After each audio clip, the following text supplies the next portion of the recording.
அடுத்து மாண்புமிகு பொதுப்பணித்துறை அமைச்சர் அவர்கள். மாண்புமிகு பேரவைத் தலைவர் அவர்களே, எதிர்க்கட்சித் தலைவர் மாண்புமிகு எதிர்க்கட்சித் தலைவர் அவருடைய உரையில் ஒரு தவறான தகவலை கொடுத்தார். பிரதம மந்திரிக்கு ஒரு முறை மட்டும்தான் கடிதத்தை மாண்புமிகு முதலமைச்சர் எழுதினார் சொன்னாரு. நான் முடிச்சிடுறேன். முதல்ல பேசும்பொழுது அவர் முதல்ல நான் பேசி முடிச்சிடறேன். அவர் பேசி முடிச்சு தர வாய்ப்பு தரேன். அவர் பேசி முடிச்சு வாய்ப்பு தரேன். இருங்க, அவர் பேசி முடிக்கிட்டு என்ன சொல்றாருன்னு கேளுங்க, அதுக்கப்புறம் பதில் சொல்லலாம். அதுக்கப்புறம் பேசிட்டோம். முதல் முறை பேசும்பொழுது ஒரு முறைன்னு சொன்னாரு, அப்புறம் இருமுறைன்னு சொன்னாரு. அதுக்கப்புறம் விவசாயிகளை சந்திக்கலன்னு சொன்னாரு.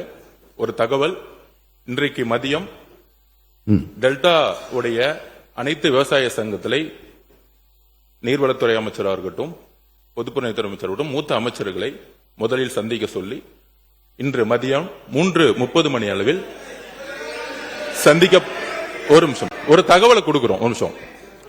சந்திக்கிறதுக்கு போன வாரமே அதுக்கான இன்ஸ்ட்ரக்ஷன் கொடுத்துட்டாரு.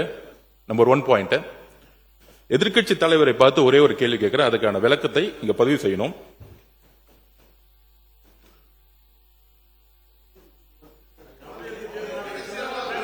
கர்நாடக அரசு மேகதாது அணை கட்டுவதற்கான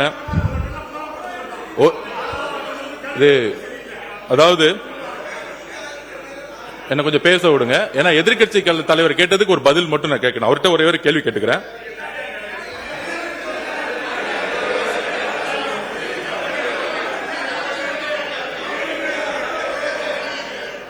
திரு மு.க. ஸ்டாலின் அவர்களின் தலைமையில் நடைபெற்ற திமுக ஆட்சியில் கர்நாடக அரசு மேகதாது அணை கட்டுவதற்கான திட்ட அறிக்கையை கர்நாடக அரசு தயார் செய்த நிலையில் அதை எதிர்த்து உச்ச நீதிமன்றத்தில் தமிழ்நாடு அரசு மனு தாக்கல் செய்தது. அந்த மனுவை உச்ச நீதிமன்றம் 13/11/2025 அன்று தள்ளுபடி செய்தது. தமிழ்நாடு அரசின் மனுவை உச்ச நீதிமன்றம் தள்ளுபடி செய்ததை எதிர்த்து அன்றைய திமுக அரசு மீண்டும் உச்ச நீதிமன்றம் சீராய்வு மனுவை தாக்கல் செய்தது. அந்த சீராய்வு மனுவும் 15/4/2026 அன்று உச்ச நீதிமன்றத்தால் தள்ளுபடி செய்யப்பட்டது. அதையடுத்து மறு சீராய்வு மனுவை அன்றைய திமுக தலைமையிலான தமிழ்நாடு அரசு உச்ச நீதிமன்றத்தில் தாக்கல் செய்தது. தமிழக உரிமையை காக்கும் கடைசி வாய்ப்பாக இருந்த அந்த மனு மீதும் கவனமாக உரிய வாதங்களை வலுவாக முன்னாள் முதலமைச்சர் திரு மு.க. ஸ்டாலின் அவர்கள் தலைமையிலான திமுக அரசு எடுத்து வைக்கவில்லை. அதை எடுத்து உச்ச நீதிமன்ற தலைமை நீதிபதி அமர்வு மறு சீராய்வு மனுவை 25/4/2026 அன்று தள்ளுபடி செய்தது. 3 முறை தள்ளுபடி செய்ததுக்கான விளக்கத்தை மாண்புமிகு எதிர்க்கட்சி தலைவர் இங்கு விளக்க வேண்டும். இந்த உச்சநீதிமன்றத்தில் இந்த டிபிஆர் கேஸ தள்ளுபடி ஏன் சந்திச்சுன்னு அவங்களுடைய திமுக ஆட்சியில தான் இந்த மேகதாது விஷயமா உச்சநீதிமன்றத்தில் 3 முறையும் தள்ளுபடி செஞ்சாங்க.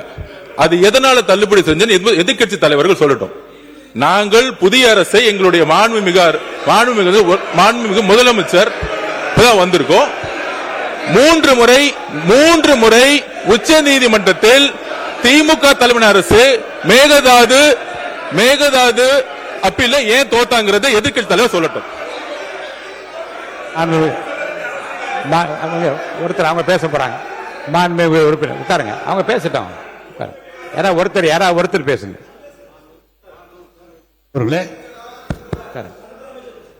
உச்ச நீதிமன்றத்தில் முதலிலே தீர்ப்பு தள்ளுபடி ஆகிறது, மீண்டும் சீராய்வு மனு போடப்பட்டது, அதுவும் தள்ளுபடி ஆகிறது. மீண்டும் சீராய்வு மனு மறு சீராய்வு போட்ட போது உச்சநீதிமன்றத்தை சொல்லி தள்ளுபடி அல்ல, நீங்கள் கொஞ்சம் அவகாசம் எடுத்துக்கொண்டு வர வேண்டும் என்று சொன்னார்களே தவிர முழுமையாக சொல்லவில்லை. ஒன்று. இரண்டாவது, மாண்பு அமைச்சர் பெருமக்கள் முதலமைச்சரை புகழ்ந்து பேசுவது என்பது இயல்பு, அவர் பேசட்டும், அதெல்லாம் ஒன்று, எந்த விதமான மாறுபாடான கருத்து அல்ல. அவர் 3 ஆண்டு காலம் யாரை கண்டு பயப்பட வேண்டும் என்று சொல்லி முதலமைச்சரை குளிர்ப்பது இல்லை. அதை இங்கேருந்து ஒருத்தர் மாற்றி பேசி நீங்க யாரை பாராட்ட நினைக்கிறீங்களோ அது சண்டை வளர்க்கறதா இருக்கு. நீங்க நல்லபடியாக அந்த மேகதாது பிரச்சனையில் நம்முடைய ஒற்றுமையை பற்றி பேசுகிற போது இதுபோல் கருத்து மாறுபாடு தேவையில்லை என்பது என்னுடைய கருத்து. எனவே கழக அரசு தளபதி நமது தளபதி முன்னாள் முதலமைச்சர் அவர்கள் மேகதாதை பற்றி ஒரு நாள் கூட தாமதம் செய்யாமல் அடுத்த நடவடிக்கைகள் எடுத்திருக்கிறார் என்பதுதான் வரலாறு.